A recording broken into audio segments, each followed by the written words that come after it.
नमस्कार सर्वांना. उत्तुंग भरारी या चॅनलवरती सर्वांचं खूप खूप स्वागत आहे. आजच्या व्हिडिओमध्ये आपण आरंभिक बाल संगोपन आणि बाल शिक्षण दिवस म्हणजे ECCE डे या संदर्भातली नवीन माहिती म्हणजे आजच्या जानेवारी महिन्यातली माहिती सविस्तर माहिती पाहणार आहोत.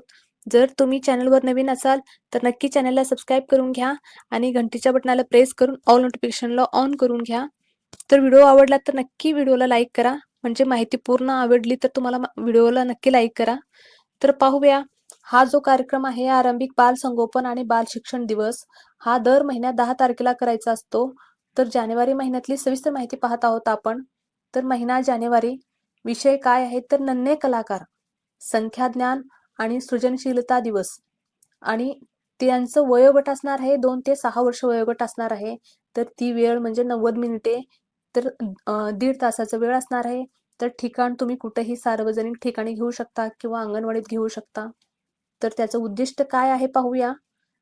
पालकांना मुलांच्या गणिताची पूर्वतयारीचे महत्त्व समजणे. आणि 2 नंबरला आहे मुलांच्या सर्जनशीलता, कला, कौशल्याचे महत्त्व समजणे. 3 नंबरला आहे मुलांमधील कला गुण ओळखून त्यांना प्रोत्साहन देणे.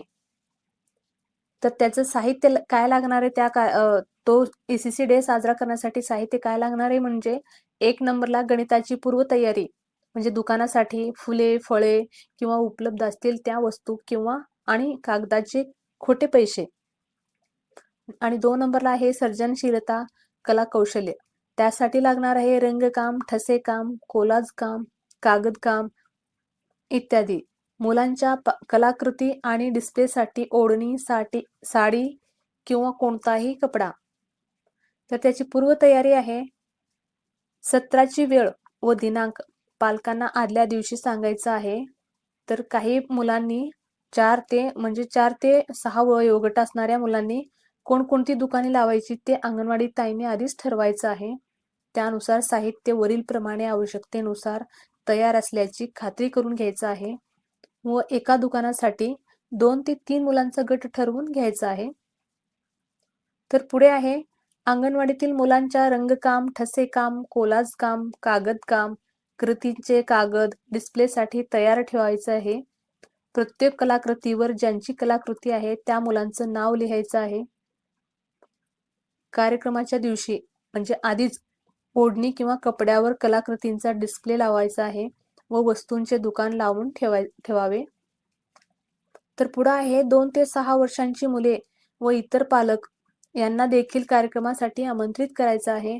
तसेच अंगणवाडी ताई या उपक्रमासाठी पालकांचे सहकार्य घेऊ शकतात. हा जो उपक्रम करायचा आहे त्यासाठी अंगणवाडी ताईने जे पालक उपस्थित असतात त्यांचंही सहकार्य घ्यायचं आहे, मदत घ्यायची आहे.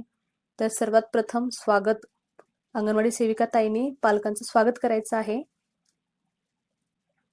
त्यानंतर सत्राची सुरुवात करायची आहे. आजच्या सत्राबाबत थोडक्यात माहिती द्यावी आणि सर्जनशीलता प्रथम डिस्प्ले लावावा. लावलेल्या चित्रांचे सर्व पालक व मुलांना निरीक्षण करण्यास सांगावे.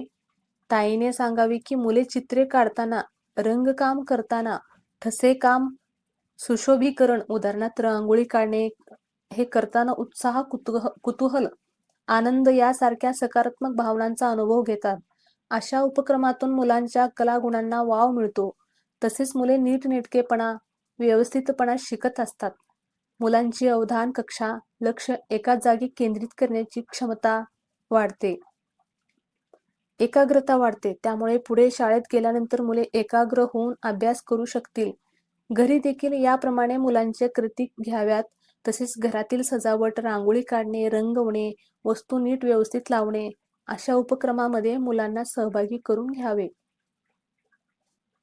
तर गणिताची पूर्वतयारी आहे. त्यानंतर अंगणवाडी ताईने सांगावे की आपण मुलांची गणिताची तयारी कशी करायची हे बघूया. मुले आपल्या आजूबाजूची परिसरातून गणित शिकत असतात. विविध आकार, अंक मोजणे, लहान मोठे, कमी जास्त, जवळ दूर अशा संकल्पना तसेच गणिताचे शब्द ऐकून, बघून, अनुभवाने शिकत असतात. घरी देखील गणिताचे शब्द, संकल्पना वापरून आपण मुलांना गाणी, गोष्टी सांगू शकता, ज्यामुळे मुलांची गणिताची समज वाढेल. असे सांगून पालक आणि मुलांसोबत एक गणिताचे गाणे गावे. एक गाणं घ्यायचं आहे गणिताचं. त्यानंतर आहे छोटे बोट टाळी वाजवा. एक छोटे बोट टाळी वाजते का असं जो गाणं आहे तो गाणं घ्यायचं आहे. त्यानंतर पटकन त्याला वर न्यायचं आहे. जो गाणं आहे तो पूर्ण म्हणून घ्यायचा आहे. पटकन त्यावर एक छोटे बोट टाळी वाजवा, पटकन त्याला वर न्या, झटकन खाली आणा, हातांची घडीमध्ये त्याला लपवा. दोन छोटी बोटे टाळी वाजवा, पटकन त्यांना वर न्या, झटकन त्याला खाली आणा, हातांच्या घडीमध्ये त्यांना लपवा. याप्रमाणे 3, 4, 5 हे अंक वापरून गाणे घ्यायचं आहे. त्यानंतर अंगणवाडी ताईने बाजारात उपक्रम घ्यावा. बाजाराचा जो उपक्रम घ्यायचा होता त्याची तयारी करून ठेवलेली होती, त्याचा तो उपक्रम घ्यायचा आहे. मग मुले बाजारात पैशांची देवाणघेवाण करणे, त्या बदल्यात वस्तू विकत घेणे, ही कृती करताना मिळवणे, कमी करणे, गट करणे या गणिताची क्रिया, तसेच लहान मोठा डझन, किलो, अर्धा किलो म्हणजे अर्धा इत्यादी सर्व गणिताची शब्द संकल्पना शिकत असतात. असे सांगून पालकांना ग्राहकाची भूमिका व मुलांना दुकानदाराची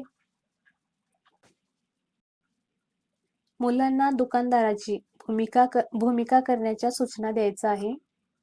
त्यानंतर 4 ते 6 वर्ष वयोगटातील 2 किंवा 3 मुलांना एका दुकानात बसवावे. किशोरी मुली, अंगणवाडी ताई, मदतनीस यांनी दुकानात बसलेल्या मुलांना आवश्यकतेनुसार मदत व मार्गदर्शन करावे व इतर लहान मुले आणि पालकांनी दुकानातील खरेदी करावे. जसे की डझन, किलो, अर्धा, पाव, 1, 2 असे शब्द वस्तू विकत घेताना किंवा विकताना वापरावे. पैसे म्हणून कागदाचा वापर करायचा आहे. तर हा सर्व उपक्रम घेतल्यानंतर समारोप. आता पालकांसोबत 3, 2, 1 हा उपक्रम खालीलप्रमाणे घ्यायचा आहे. तर पालकांना विचारावे की आज आपण कोणत्या 3 नवीन गोष्टी शिकलो. नंबर 2 आहे आपण घरी मुलांबरोबर कोणत्या 2 गोष्टी करणार आणि कोणती एक गोष्ट इतर पालकांना सांगणार. शेवटी आजच्या सभेला उपस्थित राहिल्याबद्दल सर्व पालकांचं आभार मानावे.